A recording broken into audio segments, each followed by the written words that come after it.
My name is Raquel Dancho, and I just got elected as a member of Parliament in Kildonan and St. Paul, which is in the North Winnipeg area. I'm 29. Well, for sure, there's a lot of energy and enthusiasm, optimism for the future, particularly with the millennial generation. We're very outcome focused.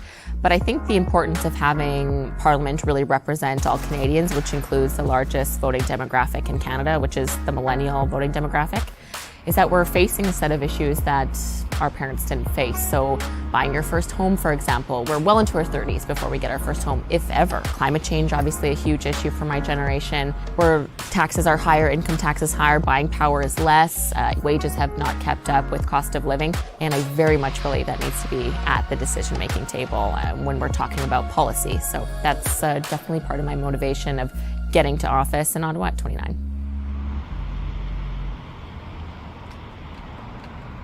I guess to dial it back a bit, I grew up in rural Manitoba, and then I moved to Montreal to attend McGill University, which is very metropolitan, Quebec-based city. It's very multicultural. It was such a culture shock for a little country bumpkin me to go to this big fancy city with all of these different people with different opinions, and it was the first time I think I met like real lefties, I have to be honest.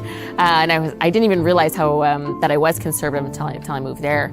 And yeah, there is a significant divide, and I think a lot of it comes down to the urban access and the privilege that provides people that live in large urban cities, which is fantastic for them. But when you go in rural Manitoba, rural Canada, even in the Maritimes or northern BC, wherever it might be, there is a disconnect of the issues that affect you every day. The affordability factor goes up massively. Things like carbon tax, totally different communication story when you're talking about someone who has to drive an hour down gravel roads in minus 45 to get to a hospital or to get to school. Well, I think the Conservative Party and our election results give us a huge opportunity to move forward on bringing the country together. We've elected someone in every region of this country, unlike the Liberal Party. We represent suburban, rural, urban. We have somebody everywhere. Frankly, being a young person elected to Parliament, I'm full of optimism for the future, and I think that's something that's perhaps unique to perhaps our more younger members of Parliament in many cases. And I think that sort of enthusiasm, that pride in our country and what we can accomplish moving forward may be just the thing that we need in this sort of divided Parliament that we're walking into in the next couple of weeks.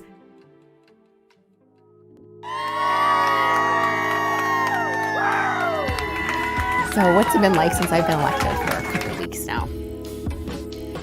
It's been the most incredible experience of my life. I don't think you think, no one ever talks about this when you're running an election. No one ever prepares you. The committee work and the House work, that's going to be something I think that's sort of baptism by fire. You got to learn on the fly on that one. They give you sort of a rundown of what that's going to look like, but really it's just, from what I understand, you're going to walk in and you're just going to have to do the best you can. So I'm quite excited to sit across from the Liberals and hold them to account. I've dreamed of that for many, many years.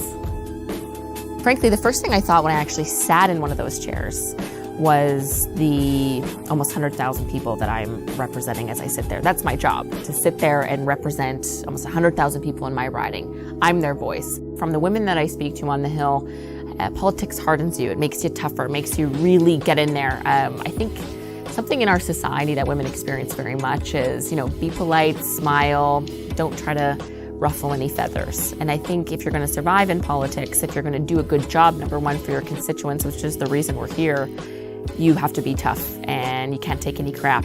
And I can't imagine the person that I'm going to be in 4 years. I think it's going to be someone that you don't really want to mess with, to be honest.